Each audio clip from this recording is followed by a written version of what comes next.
Hello and welcome to this week's Scarlets Fever with me, Lee G. Joining me as always is Big M and Catboy, the amazing crime-fighting duo. Good evening, gentlemen. Good evening. How are we? Have we recovered from Saturday? Yeah, I don't get as upset these days. There was a time when it was like life was over for a week. I'd be miserable. Like I wouldn't want to even look at a game of rugby. But now that I'm more into more rugby around the world, I've got teams that I support all over the place. So someone else will win, probably at some point. So what you're saying is you'll change your hat depending on who's winning? No, come on.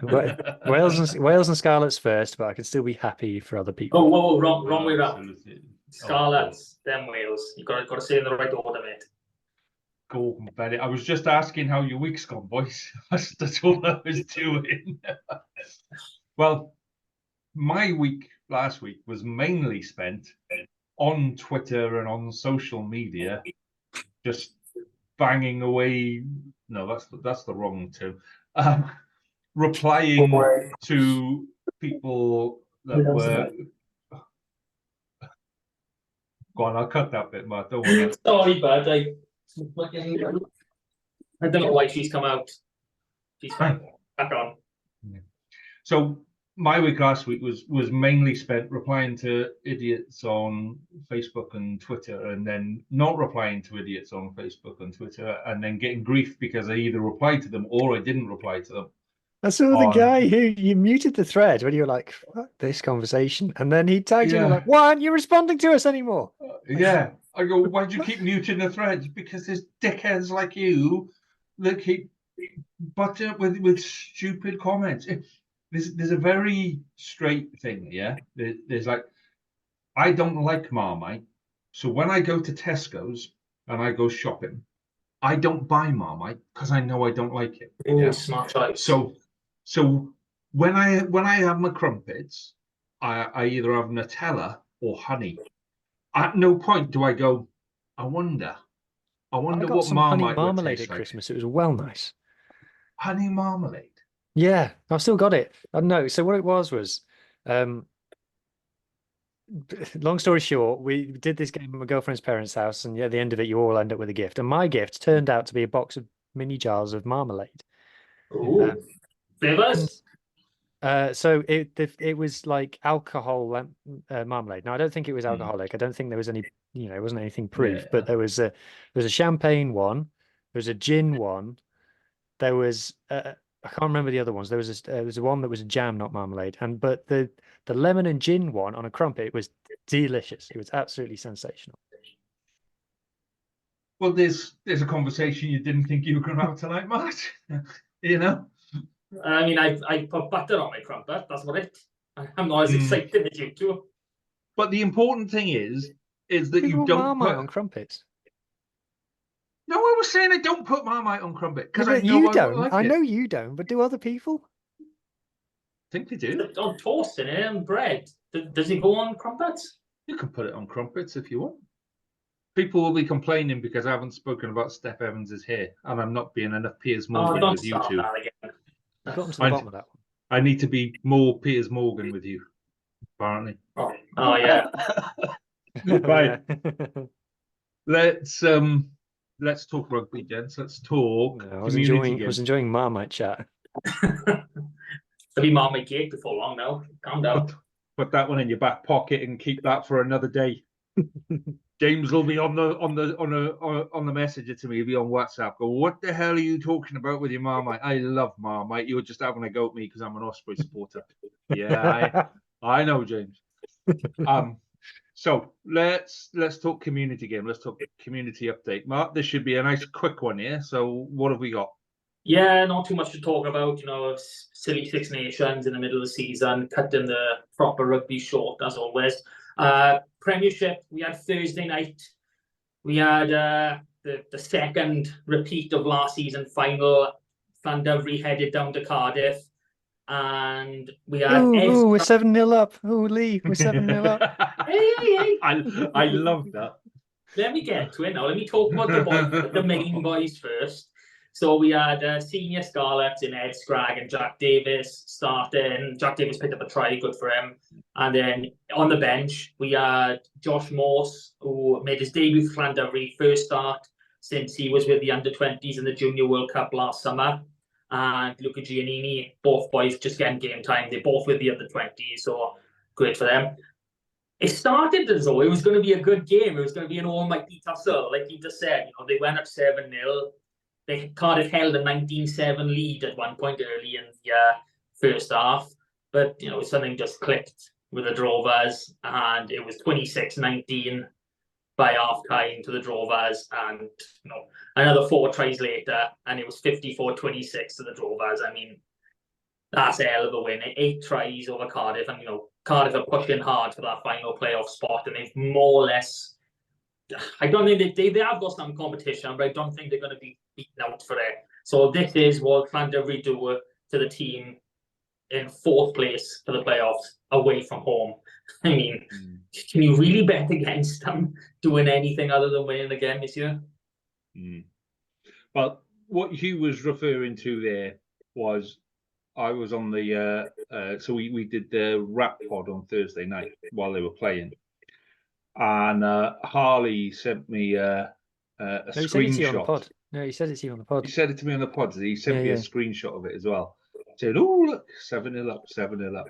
And then we got to the end of the pod, and I checked the score, and I corrected his tweet for him. So yeah, it was fun for a very short period of time, Harley. Well done. So who else did we have, Matt? Well, Llandovery are back in action again this week. They're travelling away to Swansea, 1 o'clock kickoff. It's the only game in the Premiership. We had no games in Championship West, but we have got one this weekend. Llangennech are playing host to Newcastle Emlyn. That'll be a nice feisty one to go and watch. Into 1 West, Kidwelly beat Pencloud 30 points to 17 at home. Whitland just lost out 17-8 at home to Aberystwyth. 2 games this week. We've got Thursday night, Connectley Wanderers are travelling to Pencloud. And on Friday night, Hendy are playing host to One Eyelid. Nothing in 1 West Central for us. It's only Bryn Amman for us, and they're not playing again till the 17th. We go into 2 West now, and massive congratulations to Amman United. 12-3 winners against Carmarthen Athletic. First win of the season. They waited a long old time for this game, so, well done, boys. And they don't get a week off. They're straight back in action. This Saturday, Amman United at home to Mumbles, and Tenby are travelling away to Lacha. Now, I know we'll all be preoccupied, I should say, with Wales, England, but this is one you're going to want to just keep checking on the phone, see how Tenby are doing against Lacha, because this is a title fight, and these two are... Well, I think these two are probably got them close at max points available. So this could be the decider. So we go into 3. And no one likes Lacha. Let's just remind everybody, in case they've forgotten, that no one likes Lacha. No one likes Lacha. Okay, I think we've told them enough now. No, you can never tell people enough. I'll make sure to remind everyone I meet as I pass on the street. I'll wear a shirt. No one likes Lacha shirt. That's the first thing going in the shop. I love Big M. No one likes Lacha. Yeah. Okay, 3 West A now. Just the 1 game. Larne on their championship crusade, trying to win back all these games. 26-22 at home to St David's. Not exactly a result I expected from Larne. I would have thought a bit of a bigger gap than that. So well up for St David's, pulling that one out. And they are back in action and on the road this week, away to Haverfordwest on Saturday. No other games in 3 West A, nothing in 3 West B till the 17th. 1 game this week in 5 West Central. We had Pennebank hosting Comturk, and they went down 29-7.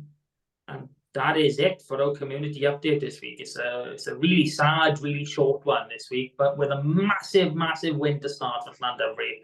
And a good first victory of the season for Amman United. So that's not too bad. I'll take that as the short ones go. Cool. Okay.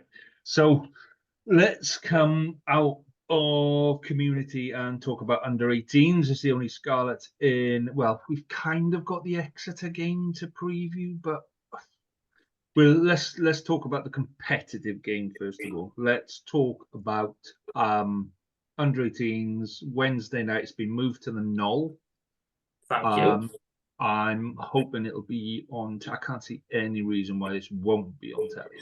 Yeah, I think it's already pre-planned to be on SPEDREC. So okay.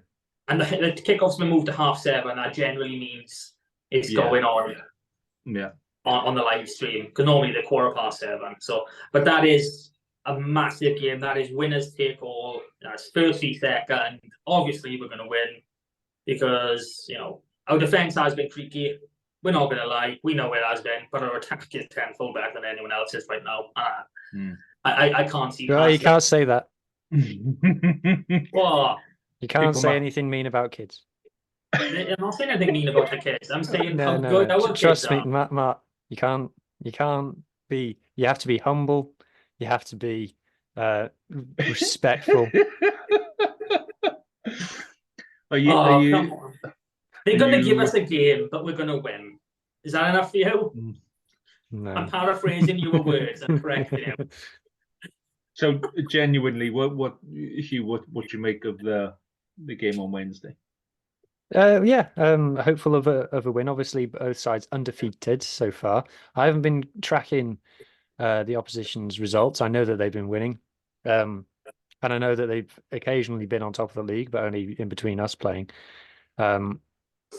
Our points difference is better. That means we must be better. So we're going to win. Yeah, we've played all the same teams and we're on top. So how? I'm just going to have a quick look while you two talk. Fill some How many Team space Sparrows have they got?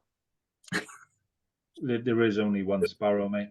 Well, don't say that. He's an Amman Valley boy, and we know what happens with Amman Valley boys around here. So let's be a bit quiet on it for a minute. They're never quite sure where they belong.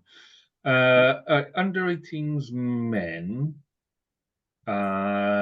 Yeah. Okay. So our points difference isn't on the table. No, it's not. You got to work it out yourself. Yeah. So Ospreys beat Cardiff 10 points to 7. 44-40 for us.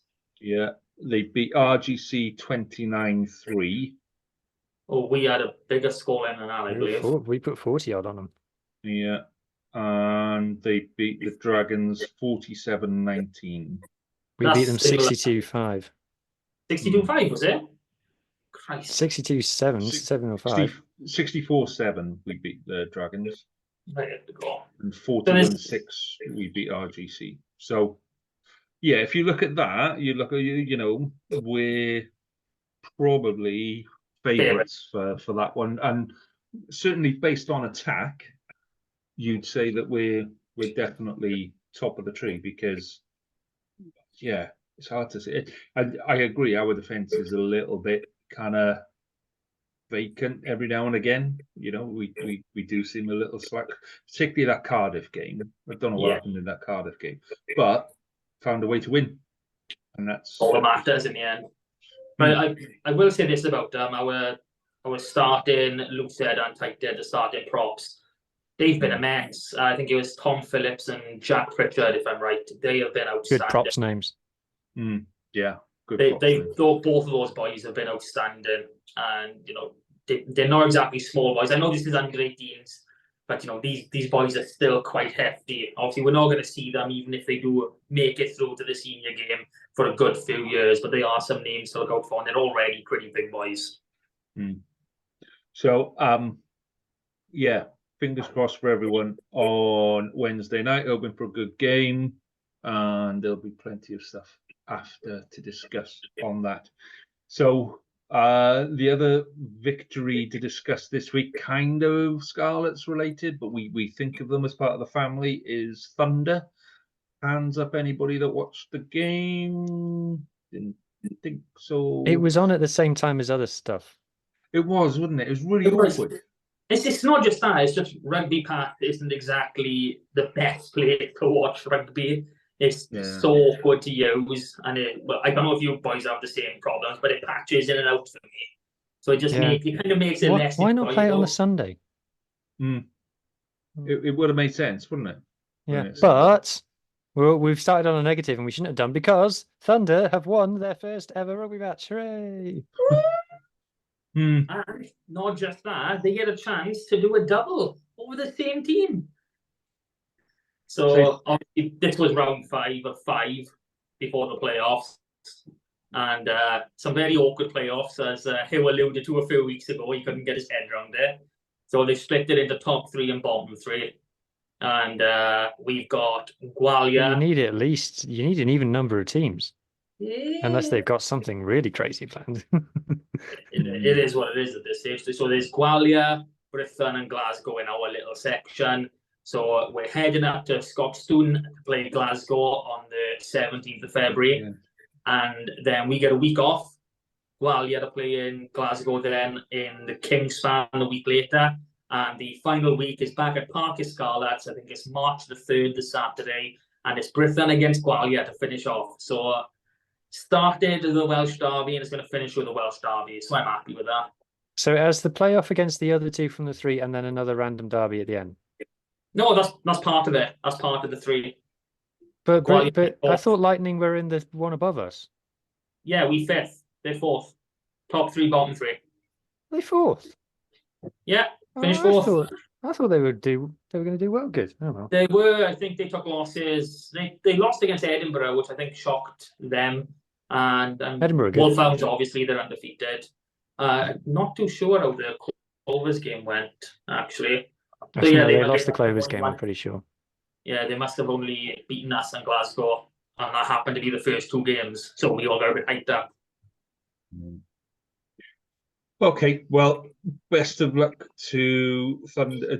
When is the first playoff game?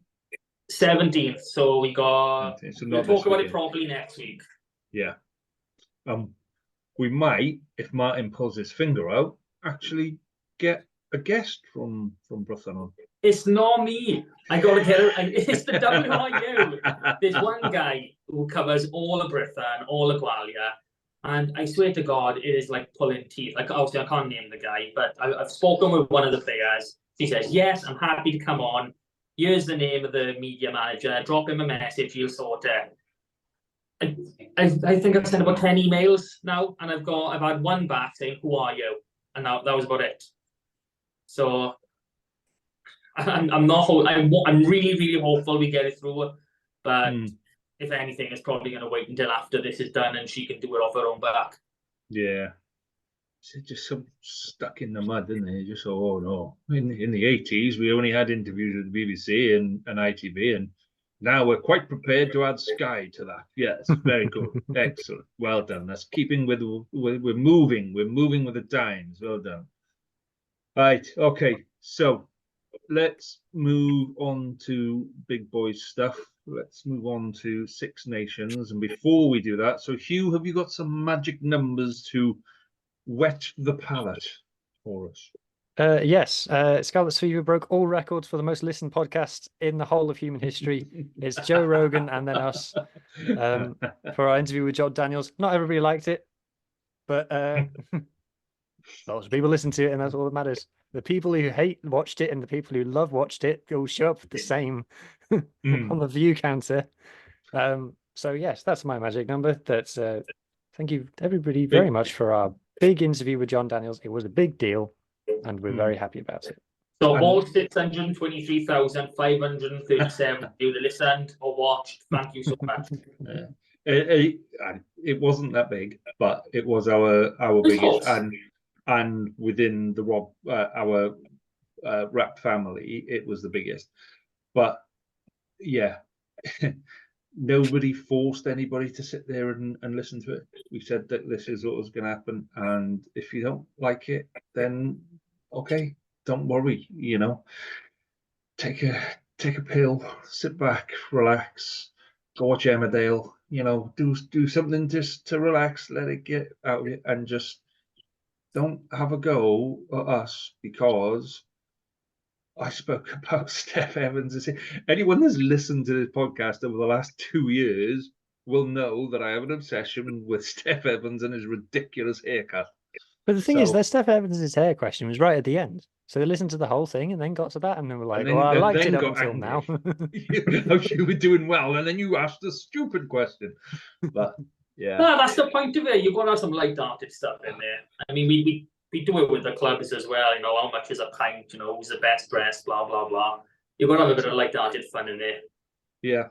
And Narberth, I've got back. I am going to tie up with Narberth at some point, but they're training like away this weekend. I think they're playing a friendly down in Exeter some week this weekend as well. So I will do an interview with Narberth. This is on the third week, I think you said this on the bounce. Yeah, So let's no, just I see how know, many we I can know. go now. It'll sort itself out at some point. Aren't Right, Narberth so- playing in southwest of England? Yeah, It's Yeah. 1-2, isn't it? that's what I said, down in Exeter way. Oh, It's did you? Oh, England. sorry, England I week. missed it. It's what? It's England week, isn't it? So, you know, Yeah, I'd have teams thought they'd generally be. tour. Well, you'll see teams either going out to Ireland this year or England.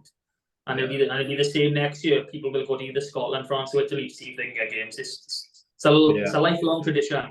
Mm, I've been to Somerset a few times during this game week, and it's been fun. I was there in 2013 as well, so that was lovely. Somerset tours are just not pleasant. They're just. Oh, be happy, man! You were No. the kids. Yeah, I was there as a kid. There's still You memories. used to live there. That's the problem.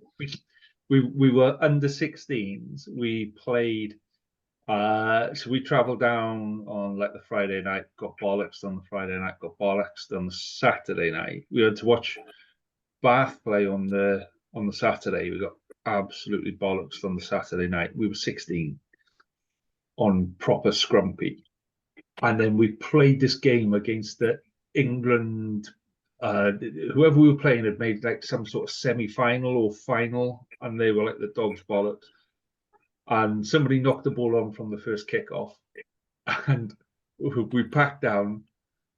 The ball left, and there's me in the 2 second rows just stood there still in formation, going, "Oh, I don't feel very well, boys." Just hold it there. The 2 second rows going. Everybody else is gone. Everybody else is fucked off. Oh, we got so yeah, that was. So that's Lee's influence on 15 and 16-year-old boys. So just so you know. Yeah, I'd hit the roof if any of my touring teams did that. But there we go. Depends on the age. Yeah. So let's talk about the Scotland game first. Have you got any stats about the Scotland game, Hugh? Have you got any rugby related stats, or is it all vanity related? You lost the rugby. So everyone was moaning about kicking in the first half, and then Sam Costello went off, and Ewan Lloyd came on. And I messaged James like, "Well, at least the kicking's going to stop." Yeah. And it did. Well, it nearly did. I'll come on to that later. But so while Sam Costello was on the pitch, he made 13 tackles. I think even still by the end of the game, he was Wales's third top tackler in the whole match. And he went off on 35 minutes. And he was melting boys as well. I don't know if you noticed. He absolutely was stopping them dead. So he got 13 tackles and 6 kicks. Ewan Lloyd, when he came on, 3 tackles and 2 kicks for the whole rest of the how many 5 passes? minutes. Have you got the passes? Yes, I do. Costello made 8 passes while he was on the pitch. Ewan Lloyd made 17. But Wales had a lot more of the ball while Ewan Lloyd was on the pitch. Yeah. About 3 times as much. But the second half was more about possession and speed of ruck ball. You know, It was more about forgetting what Gatland had said at half time and let's just play a bit of rugby. Yeah, well, there's this quote that Gatland said, "Go out and play a bit of rugby." But when we came out at the start of the second half, Thomas Williams did exactly the same thing as Gareth Davis did in the first half, and hoofed the ball straight down Finn Russell's throat, and he went, "Thank you very much. Here you go, pal. Go run 50 meters and score a try." And you know, I can't see how that's a change of tactic at half time. It wasn't a change of tactic at half time. That Duan van der Merwe try, he went over, and then the lads on the pitch went, "Fuck the plan. Let's just jouer." And it worked. You've now got a bunch of, not kids, but a bunch of players who haven't played 10 years under Gatland. I say that, but Aaron Wainwright was the best player on the pitch, and he's Gats's baby. To a certain extent, yeah. And but Wainwright wasn't. Can't say he wasn't very Wainwright. He normally he plays very structured, and he wasn't within that structure. I think he could see what was going on around him, and he went, "Oh yeah, I quite like playing this way," and it worked. You know, to a certain extent, it didn't work by 1 point, but it second half was a shitload better than the first. So Playing against 14 men. you always got to find a negative. Well, you know, I just got to be honest and consistent. The number of times we've been on this pod and we've had a inside centre sent off and we've gone, oh, it's the hardest position to cope with. Scotland had their inside centre sent off and we scored 2 tries. So well, it just fits the rhetoric then, doesn't it? I mean, you can only play what's in front of you. I mean, we had in 21 when all those red cards happened, and you can only play what's in front of you on the field. And fair play from what was it, about 52 minutes onwards, those boys played what's in front of them, and they done the job. They should have had an opportunity to win it.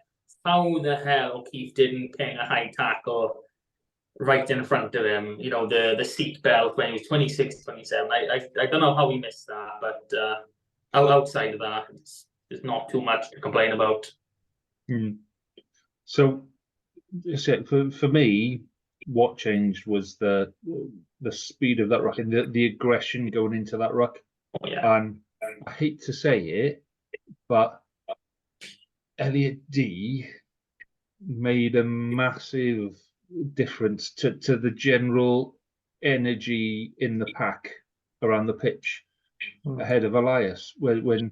And again, you know, Elias has played under Gatland quite a bit.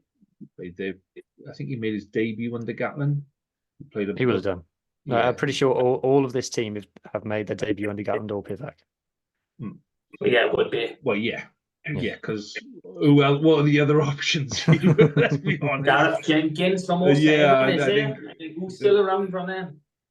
But can we count Rob Howley? He done the 2013, 2017, didn't he? No, he didn't. He famously never capped any new players. He played safe. Yeah. Anyway, the point being that Elias has played within that structure a lot, and I think some of these older players are just paranoid about stepping outside of the playbook. You know, if you got a slow ball, then you step back into the pocket and you put the ball in the air. Yeah. So we had slow rucks because people weren't hitting the rucks. We were trying to create fast ball, and it was either 1 ruck kick or 2 rucks kick. Yeah. And Scotland dealt with that a lot better than we did. Having said that, Scotland booted the ball off the park a bucket load more than we did. I think we gave Scotland. Well, no, we gave Scotland. We had 20 3 lineouts. Yeah, they had 4, and one of them came from a 50-22. So we only put the ball off the park 3 times. By the way, on their 50-22, I thought the rule was it had to bounce in the 22 and bounce out. No, just bounce in field. It has to bounce in field and then go out. I swear I've seen ones like what Finn Russell did not given. But maybe that's the referee was pissed. That's what it was.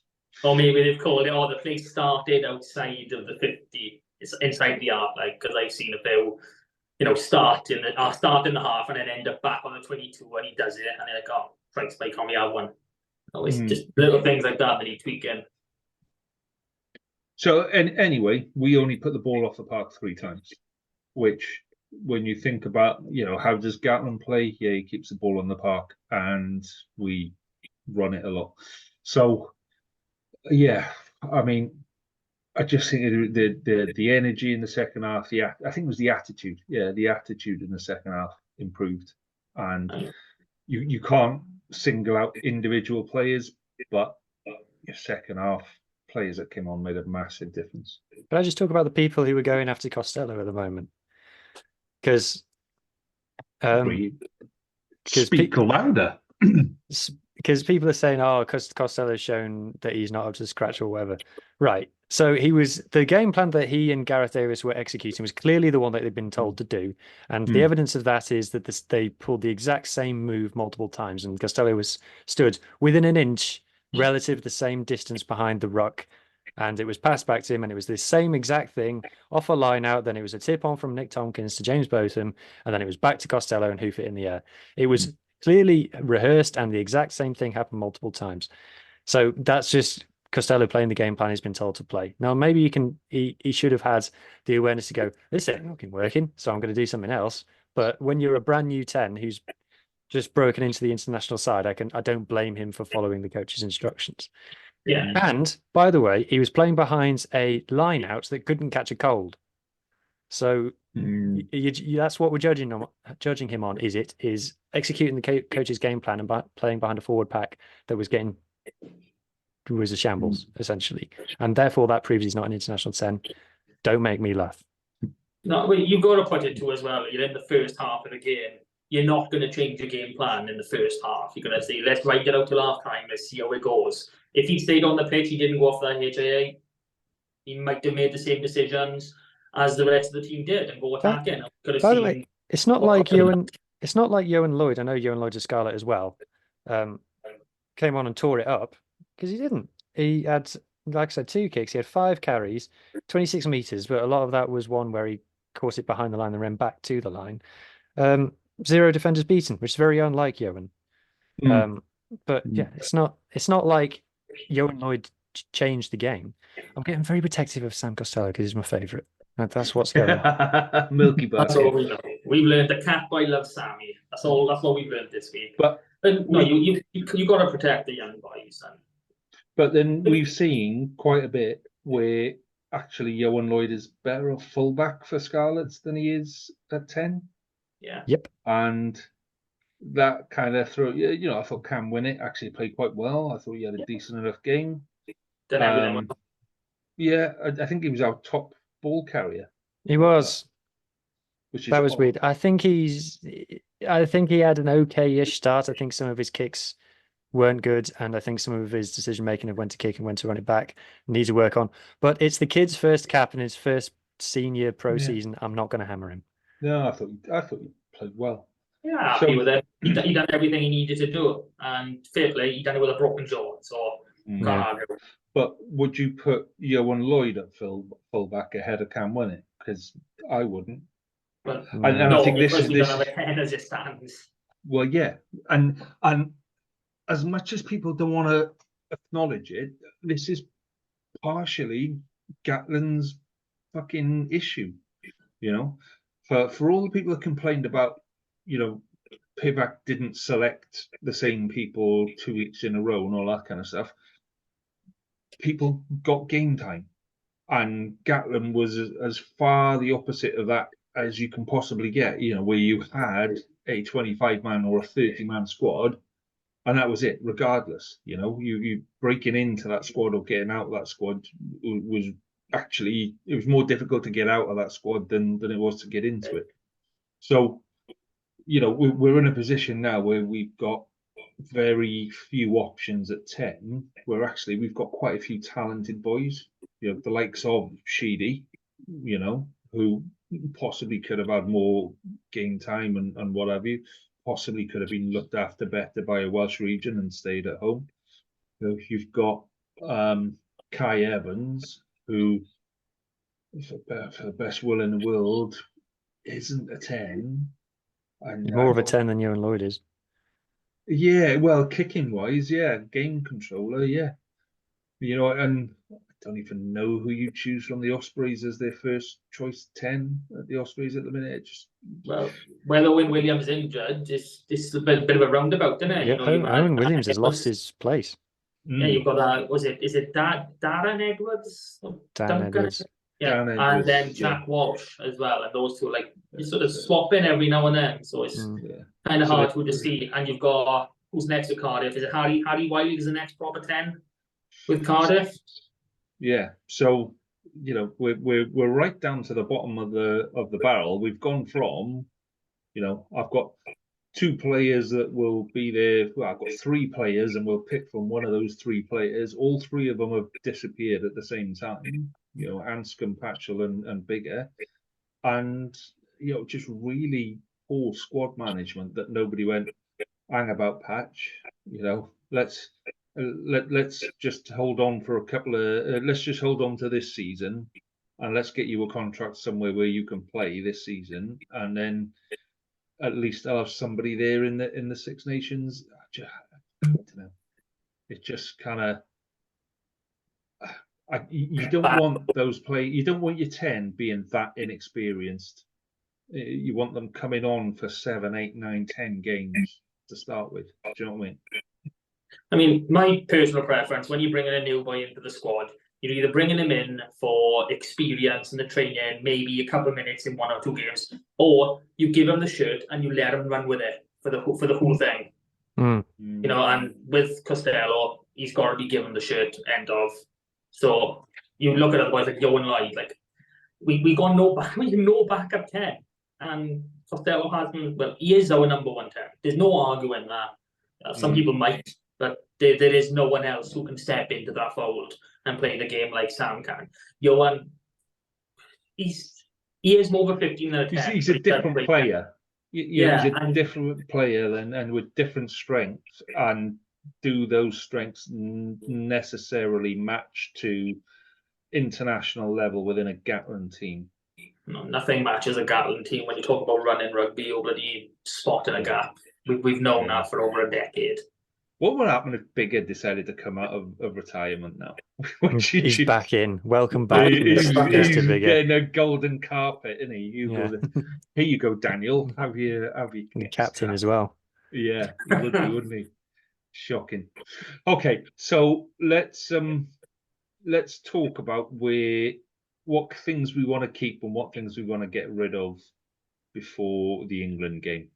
If you had a magic wand, what would you change for the England game, and what would you keep and make better? Who's going first? I think Catboy goes first. I don't think you can keep anything from that game.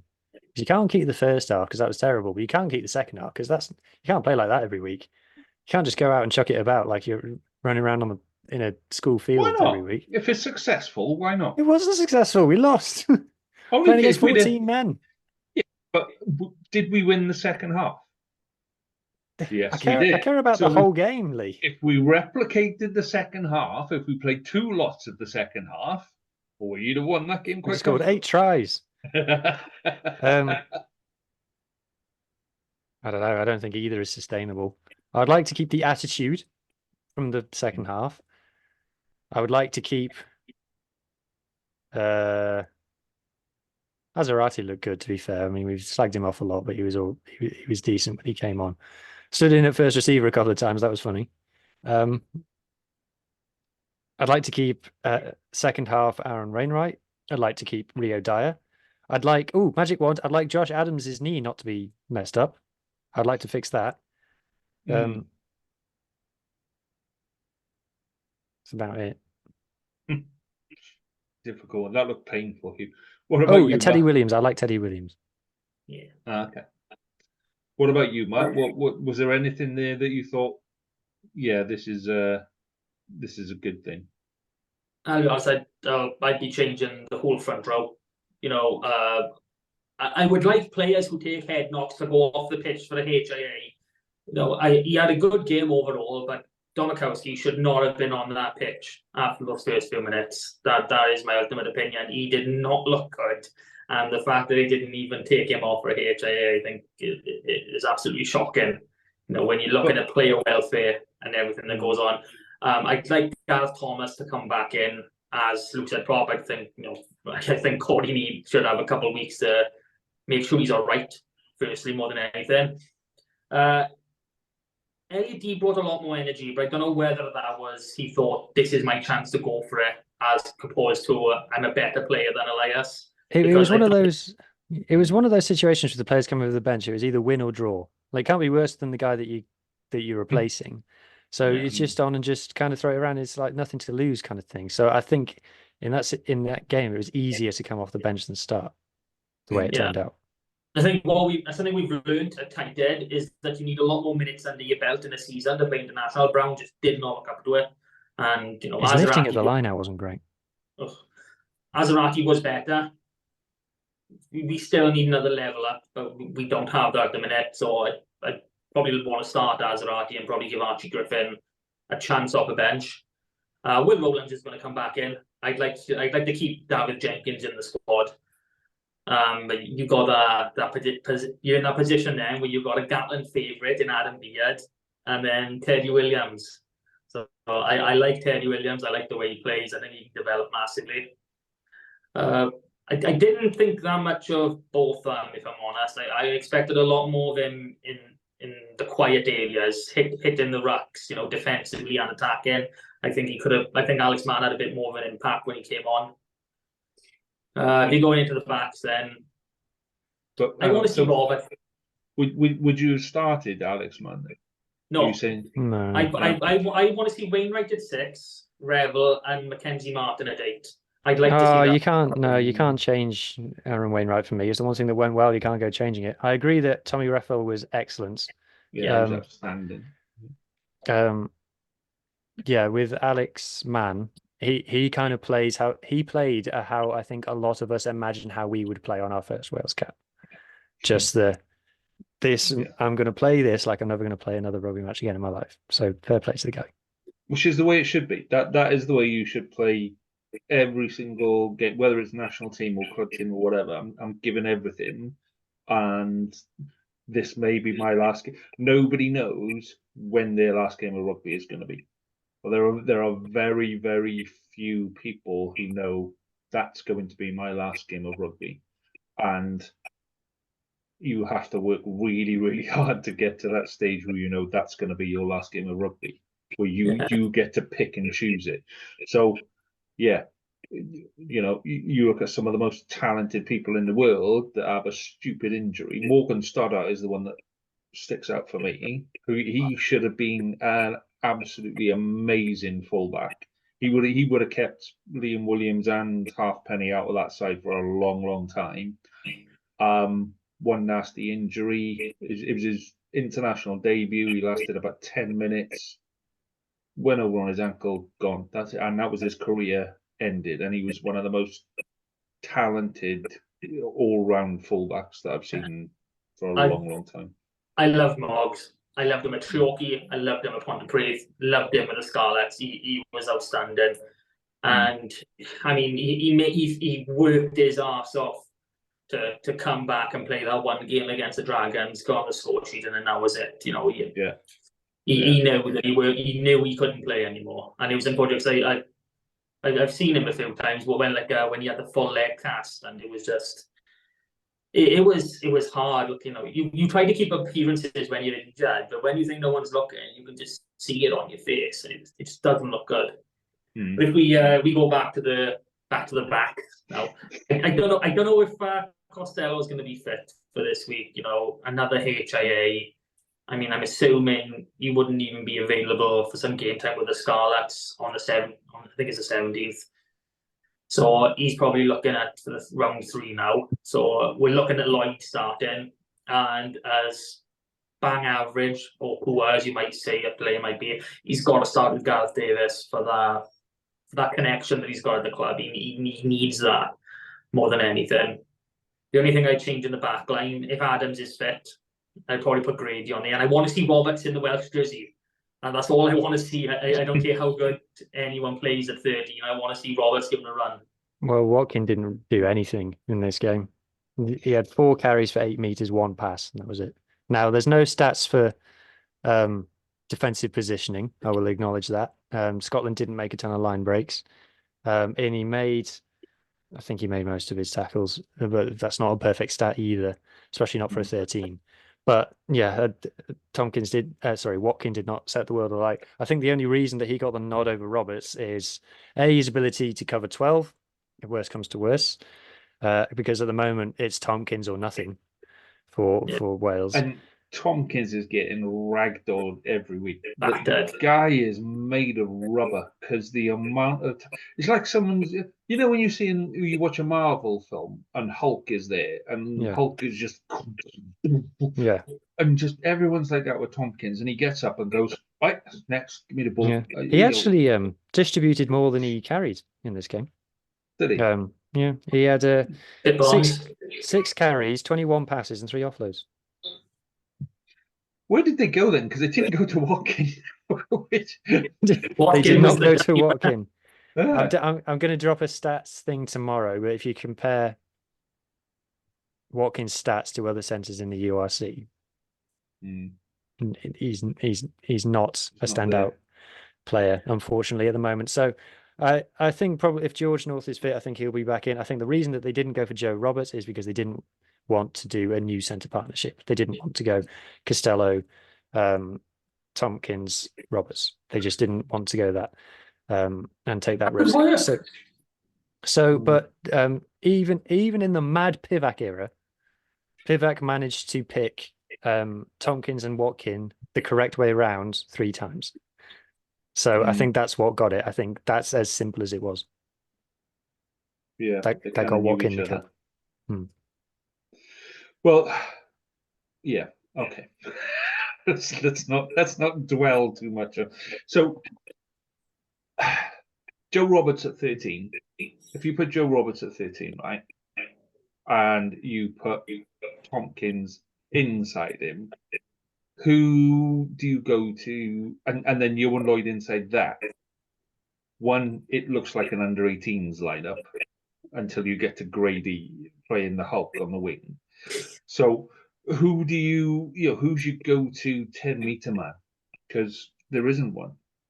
Tompkins takes a battering, but he doesn't make massive amounts of yards. He takes the ball into contact and he ties up defenders, and then the ball comes back. But You're going to have to offset plays. You're going to have to bring Grady off his wing. Assuming Grady plays. Or you bring a flanker in. I know, but who the flankers is doing it? You have to You be can get Aaron Wainwright. Wainwright to do that. Wainwright would love, if he plays like that in the second half, he'd love that position as a second receiver. Bang up. Might see Basham brought back in because Basham could do that. But then I don't think he'd put Basham at 6.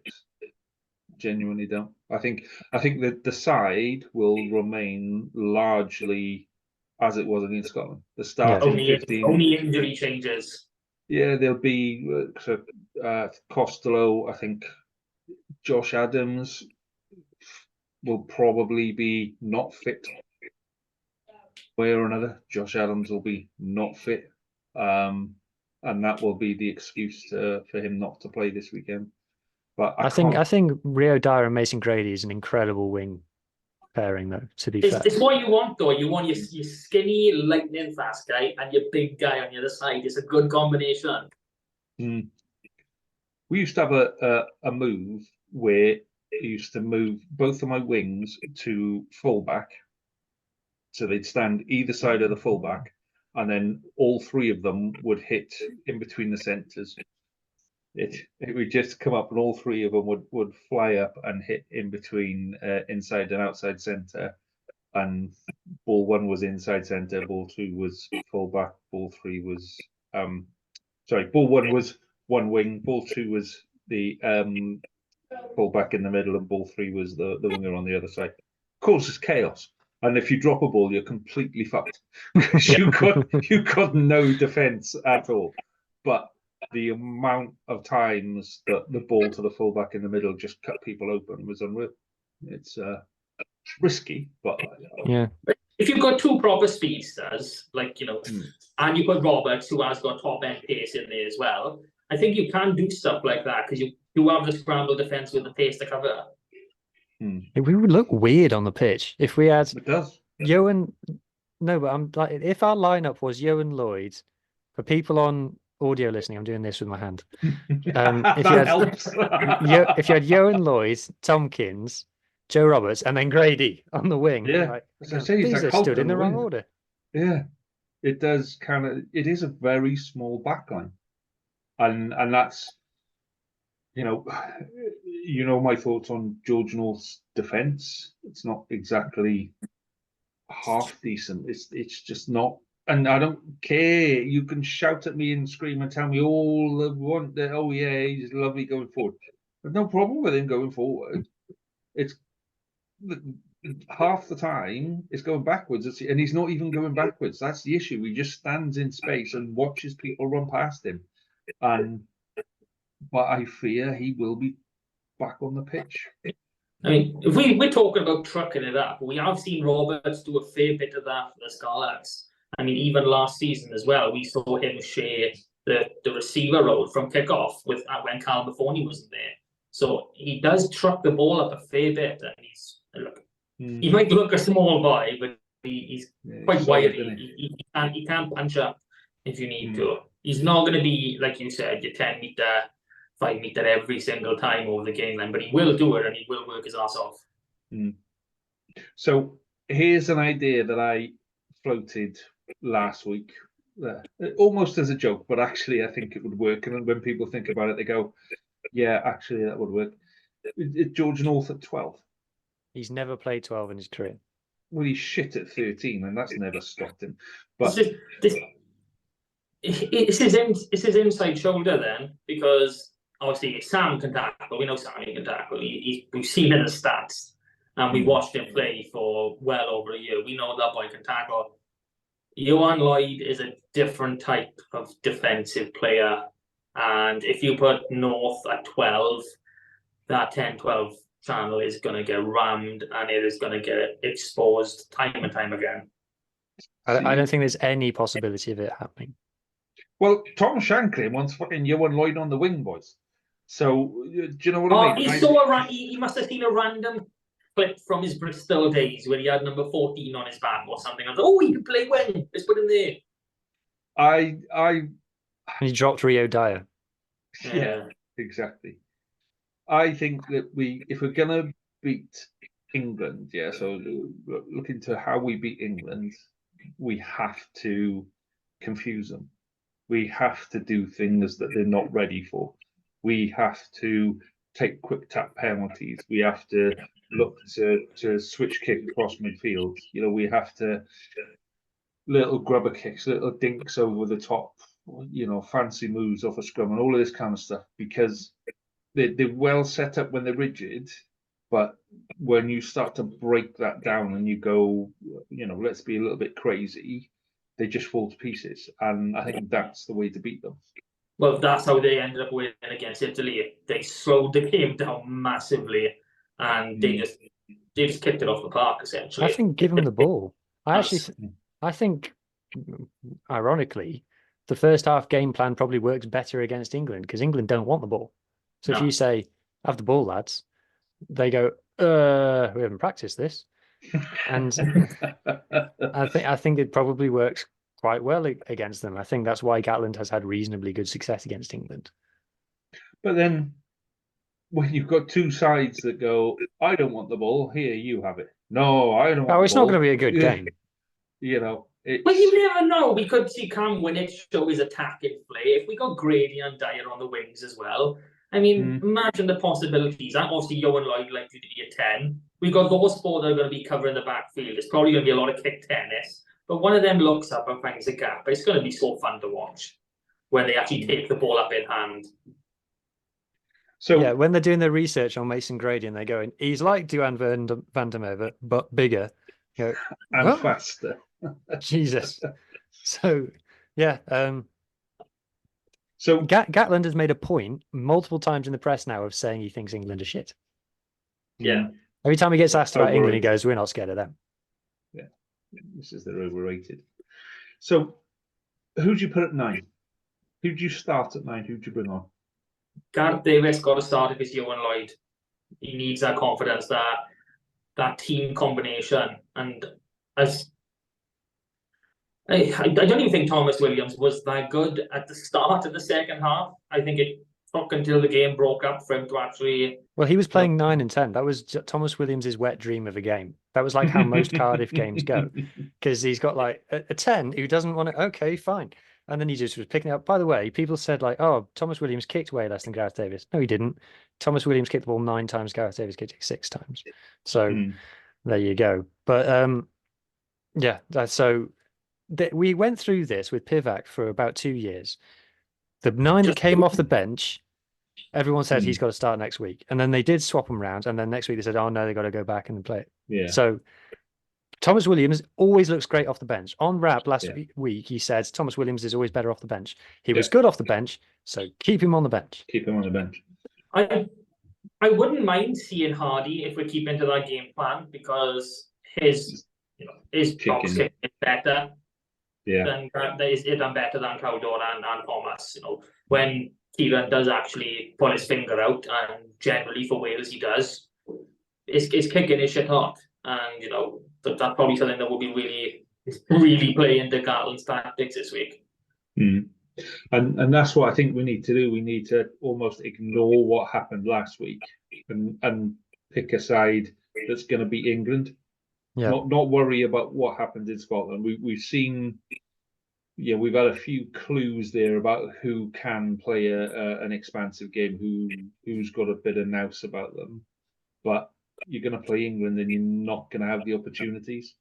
You're not. It's going to be a much more controlled game unless we break it up, unless we go, this is how we're going to play this game. Do you know what I mean? It's not going to. They're not going to. Scotland quite like throwing the ball around and let's do some crazy stuff because they got Finn Russell. England have just got misery torn throughout the side. Just a whole bunch of miserable players throughout the side. So what have England got? Who's England's best player at the moment? What's the chap that's injured? Marcus, what's his face? Smith. Marcus Smith. That's the boy. Yeah, him. Okay. I can't even remember his name. He's injured. Exactly. Who else is good? None of them wingers. A new winger. Was it Freeman. Yeah, he was decent. He literally plays for Northampton Saints, which in my mind means that he is an absolute like just taking up space. Like, what is a Northampton Saint? I think that comes from where Hugh lives now. I think he's showing some. No, it's not that. They just do nothing. Why are they here? So, but who's that new guy they got at 12? Dingwall? Did he do anything? Oh, Henry Slade. Henry Slade is England's best player. I think. Yeah, I think so. I think he's a class act. What a sad state of affairs. It tells you it was good against Italy. So let's make a couple of let's make some predictions and then wrap it all up. So first of all, prediction for Scarlets under 18s against Ospreys. Let's get some score predictions out of you two. So Hugh. No, I want Martin to go first. No, come on, I was going your turn. I tell you what, I'll go first. I'll sort the pair of you, okay? I'll go first. So I'm gonna go Scarlets 30. Go. You going low? Ospreys 18. Oh, that's lower than I thought. I've gone for a rather high scoring game. Scarlets 54, Ospreys 33. Wow. I'm going Scarlets 25, Ospreys 12. Okay. Yeah, okay, I see that. Right, so Wales and England, or England and Wales to do it properly. Martin? Yeah, I don't think we're going to see much free flowing rugby unless the game breaks up. It's not going to be from structured plans. I know that much. Let's go. It's going to be more kicking, probably 2 tries. 23-19 Wales. 23-19. Okay, Hugh? I don't think either side is scoring more than 20 points. 19-17 to Wales. 19-17. Okay. I'm going to go for an absolute turgid affair, and Wales will once again come victorious 10-9. Wales by 1. You should have gone like 31-3 or something. No, it is. Do you remember the 10-9 game where Ian Evans scored right in front of me? When he touched that ball down and he stood up, he was looking right at me like that, right in front. There's a British. If you look at it from the far end, he scores right in front of a British Gas board. I'm right behind the British Gas board with my big brown leather jacket on. Are you taller than the board at this point? Because we are talking a long time ago. What is it with you lot tonight? And they did this on the rap, like when we spoke about Barry John, and they were like, "Oh, are you old enough to see Barry John play?" Fuck off! bastards. Look, This has been my thing. I've been doing this for almost 2 years now. Come on. I know. So You're old. Just Grey. deal with it. I mean, No, Christ, you played with Barry John's grandfather, didn't you? I give up. My dad played against Barry John in training, but yeah, it was weird. It was different back then. You saw a lot of the bigger sides used to come down to West Wales for a weekend of rest and recovery, and they'd go on the piss in Tenby. My dad reckons he saw Phil Bennett playing in Gateshead, but we can't figure out why he would be there. Is London? No, I wouldn't be London Welsh games. Too far in there. It's in the northeast, Mark. What am I thinking of? I don't know, but Gateshead is near Newcastle. Yeah. Okay, I don't think it's on the earth now. I've got that stuck in my head now. He thinks it might have been a Barbarians game, but can't think who it would have been against. Yeah, it wouldn't have been Newcastle. No, Sale. No. No, 3 hours away. Yeah, it's the other way, isn't it? Hmm. No. I met Phil Bennett once. All right. So I used to go to the gym lunchtime every day in school. Yeah. Even when we had a game after school, I'd still go to the gym at lunchtime. And our sports centre had some squash courts. And I was coming out the gym one day, and this little diddy fellow walked past me, and I looked at him and I went, that's I'm sure that's Phil Bennett. And he walked into one of the squash courts. And I was on my way out, and I said to the receptionist, I said, was that Phil Bennett? Is Phil Bennett just gone to play squash in Pembroke? And she goes, oh yeah, he comes down a lot. He plays with Phil, who's the sports centre manager. They're good friends, been good friends. He comes down at least once a week to play squash with Phil. And I'm like, Phil Bennett, one of the greatest rugby players on the planet, has been coming to Pembroke to play squash with a guy that I used to play rugby with. And he's here, and nobody's told me, and I didn't get an autograph or anything. What the fuck's going on? It was really weird. I was like hanging around outside the squash court just in case I could see him before I went back to lessons and stuff. It's really bizarre.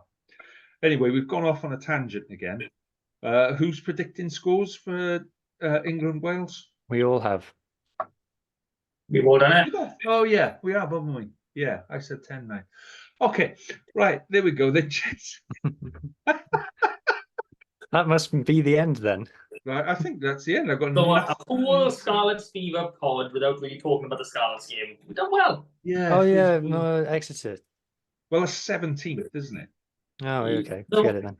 So, oh yeah, no, yeah. You said 17th. Munster on the 17th. Yeah, Munster 17th. Yeah, February. So 10th. we got no idea who's going to play in this game. Not everyone who's available. It's going to be like a 35. Well, Charlie Titcombe masterclass incoming. Yes. Should have been playing for the Quins the last couple of weeks. I don't know why he wasn't allowed to play last week of January. We didn't have one. Wrapped him in cotton wool. Yeah. Could have had a fourth win for the Quins. I've been trying to predict the Quins wins throughout the season and working out, okay, when Scarlett's going to give him back? You know, it's trying to work out what day it's going to be, the 23rd or the 30th of March. I'm not sure. So, yeah, there aren't actually that many players that aren't injured or tied up somewhere else. Okay, let's try and guess the team then. Go on then. Props. Sam O'Connor? Stephen Thomas and Wyn Jones. Stephen Thomas. Will both be Yeah. available. Oh, I keep forgetting about Wyn Jones. I've actually made a team up already, so I'm well prepared for this. Oh, you know, man. Well, it'll be Sean Evans or Edwin. What's his name? Swart. Yeah. Harry O'Connor. Or Sam Wainwright. That's him. Okay, so we've got all our first choice tight ends. That's a relief. Sam Lousy. If he's fit. Fit. Alex Craig, who I'm outraged wasn't picked for Scotland. Yeah, why? We get to keep him. He's fine. Yeah. I think we've got all of disrespectful. I don't think we've got a second row with anyone, so that's Morgan Jones. We've got all our second rows, haven't we? Jack Price as well. Yeah, so imagine Via Fafita plays in this. Well, so back row has got to be the animal on the blind side. Yeah. Have we talked about the TikTok thing with him on the pod? No, I don't think so. No, because So- we had John Daniels last week. So we put a clip of Ben Williams's hit against Edinburgh on TikTok. So we put it on YouTube and Twitter.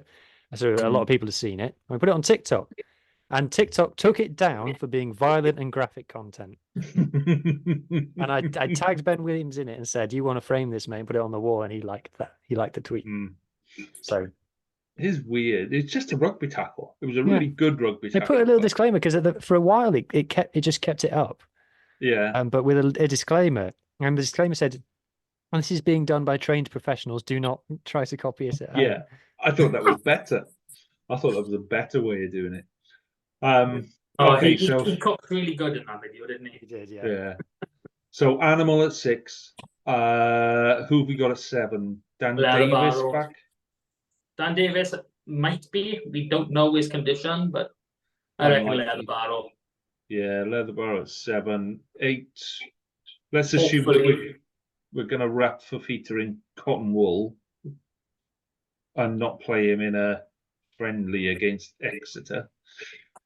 So, who are you going to put at 8? Hopefully Carwyn will be fit. Really? I thought he was out for like all of the season. No, the only ones who we've got out for the season, I think, is Penn and McLeod. I think they're the only ones who are season long. Right. They're both number 8 options as well. Yeah. They are, fair play. Oh, you Yeah. can play Ben Williams at 8 and play someone else at 6.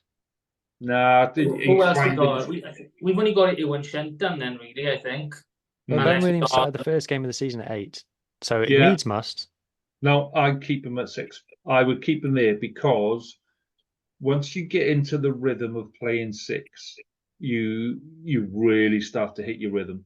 And the way you look through the scrum, the way you bind on a scrum, where you hit the scrum half off a line out, all of that kind of stuff, it just kind of, when it starts to work, it really starts to work. And if he can dominate being 6, that's what we need.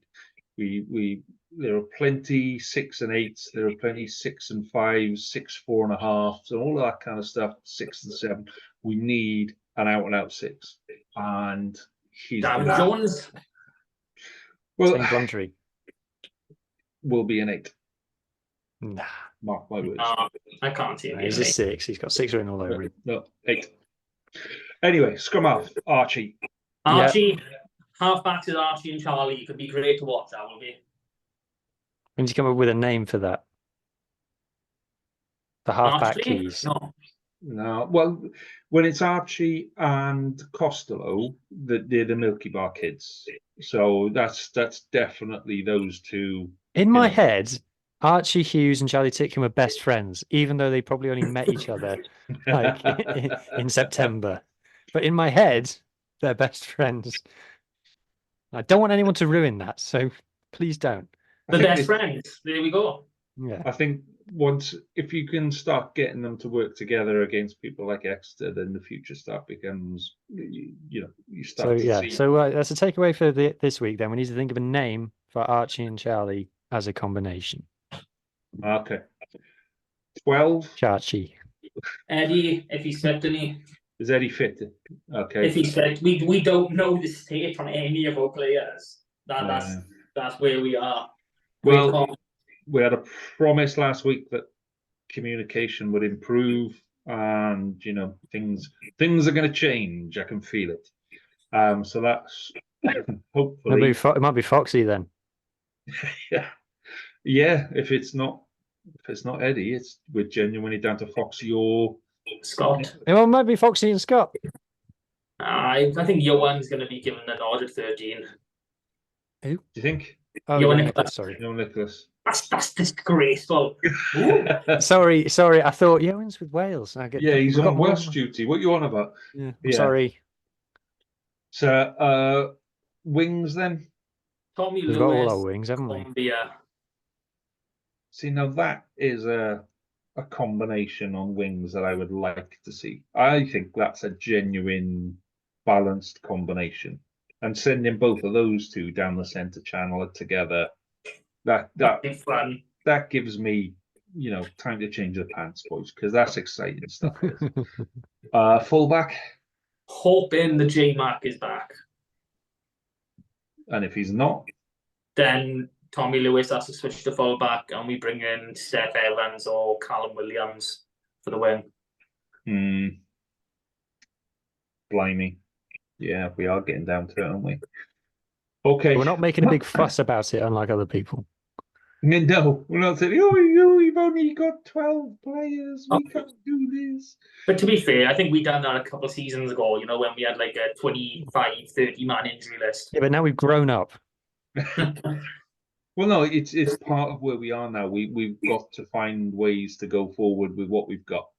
Yeah, as much as we want to stand on a street corner and go, I don't want to start walking from here. When you're standing on a street corner, when you want to get somewhere, you have to start walking. So, as a team, we've got to start walking together. So let's just take that as Lee's philosophy from tonight. Well, we haven't even named a bench yet. Used to be on the bench for the back. We could play Let's not even go for fucking backline on the bench, because let's go with an 8-man bench, forwards only bench. Every single player that's available, other than probably Fafita and Lousy, possibly even Craig, are going to be down there for this.